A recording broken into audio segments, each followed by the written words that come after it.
একদিন সব ঠিক হয়ে যাবে। তবুও আপনার মনে থাকবে খেতে বসেও আপনি কেঁদেছিলেন। নিজেকে কোনোভাবেই আপনি আটকে রাখতে পারেননি। একদিন সব ঠিক হয়ে যাবে। তবুও আপনার মনে থাকবে দুর্দিনে সবচেয়ে কাছের মানুষগুলোই অবহেলায় ছেড়ে গিয়েছিল আপনাকে। একদিন সব ঠিক হয়ে যাবে। তবুও আপনার মনে থাকবে কত রাত আপনি এক ফোঁটাও ঘুমাতে পারেননি। বিছানার এপাশ ওপাশ করে কত নির্ঘুম রাত কাটিয়েছিলেন আপনি। একদিন সব ঠিক হয়ে যাবে। তবুও আপনার মনে থাকবে বিষণ্ণ বিকেলগুলোতে কেউ আপনার পাশে ছিল না। একদিন হয়তো সব ঠিক হয়ে যাবে, হয়তো হবে না। তবে কিছু মানুষ, তাদের কিছু কথা, ব্যবহার, কিছু মুহূর্ত আপনার সারা জীবন মনে থেকে যাবে। আপনি খুব করে চাইলেও তা ভুলতে পারবেন না। পৃথিবীতে মানুষকে বুঝতে পারা আসলেই অনেক কঠিন।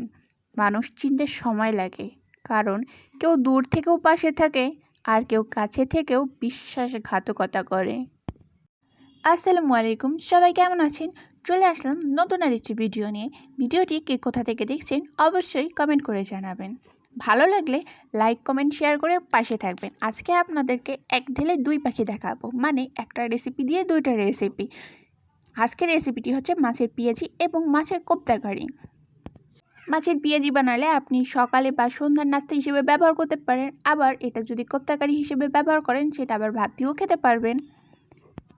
যে কোনো মাছের ডিম আপনি ব্যবহার করতে পারেন। আমি এখানে মাছের ডিম নিয়েছি, নিয়ে ভালোভাবে ধুয়ে বেটে নিয়েছি। বাটা হয়ে গেলে সেখানে আমি পেঁয়াজ বাটা এবং কাঁচামরিচ বাটা, বেসন, লবণ আর হলুদ দিয়ে ভালোভাবে মাখিয়ে নিয়েছি।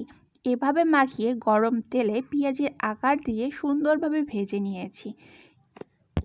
মাছের ডিম যে এভাবে ভাজলে এত মজা লাগে তা আমি কখনোই জানতাম না। আসলে এটা খেতে কিন্তু ভীষণ মজা ছিল। কোপ্তা কারির থেকেও মাছের এই পেঁয়াজিটা আমার কাছে ভীষণ ভালো লেগেছে।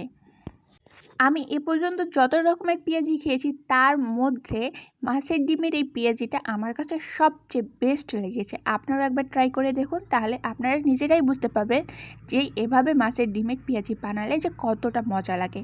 আমার সবগুলো পেঁয়াজি বানানো হয়ে গেছে। এবার আমি মাছের ডিমের কোপ্তা কারির জন্য এখন আলাদা একটা কড়াইয়ে তেল নিয়েছি। সেখানে লবণ, হলুদ, মরিচ বাটা, জিরা বাটা, পেঁয়াজ বাটা দিয়ে ভালোভাবে কষিয়ে নিয়েছি। কষানো হয়ে গেলে সেখানে আমি দিয়েছি সামান্য অল্প পরিমাণ পানি। বেশি পানি দিইনি, যেহেতু এটা আমি বেশি ঝোল গাঢ় রাখবো না, সামান্য একটু গায়ে গায়ে রাখবো, সেজন্য এখানে আমি বেশি ঝোল দিইনি। পানিটা যখন টকবগিয়ে ফুটে এসেছে তার মধ্যে আমি ভেজে রাখা মাছের ডিমের বড়াগুলো দিয়ে দিয়েছি। তারপর বেশ কিছু সময় দিয়ে জাল দিয়ে নামিয়ে নিলেই হয়ে গেল মাছের ডিমের কোপ্তা কারি। এক ঢিলে দুই পাখি, সন্ধ্যার নাস্তায় এবং রাতের তরকারি।